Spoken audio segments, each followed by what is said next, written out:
দাদারা বাংলাদেশের জনগণ তো, তাই যেসব হত্যাকাণ্ডগুলো হচ্ছে কিংবা হয়েছে আর কি, এগুলার বিচার চাওয়ার কিন্তু অধিকার আমারও আছে। কারণ বাংলাদেশের জনগণ, তার ভিতরে আমিও একজন। বর্তমানে যে আলোচিত যে ঘটনাটা, সেটা হলো হাদি হত্যার বিচার আর কি।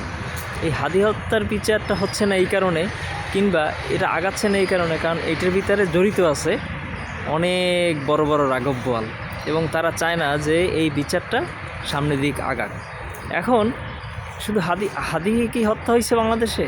না, হাদির থেকে আরও বড় বড় হত্যাকাণ্ড বাংলাদেশে হয়েছে, যার বিচার কার্য এখনও চলমান। আর এর বিচার কিংবা এটা সম্পূর্ণ হবে কিনা একমাত্র উপর আল্লাহই জানে। কেন জানে?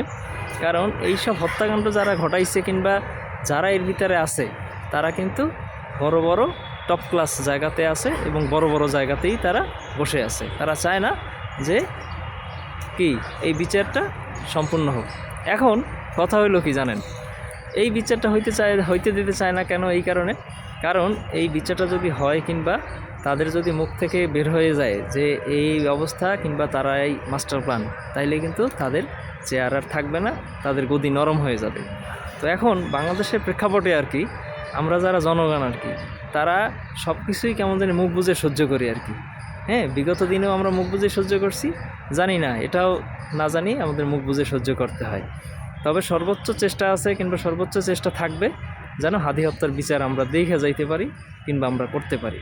কারণ এক হাদি মারা গেছে, ভবিষ্যতে কিন্তু এই বিচার না হইলে বহুত হাদিকেই তারা মারে ফেলবে। ধন্যবাদ দাদরা, ভালো থাকবেন। আল্লাহ হাফেজ।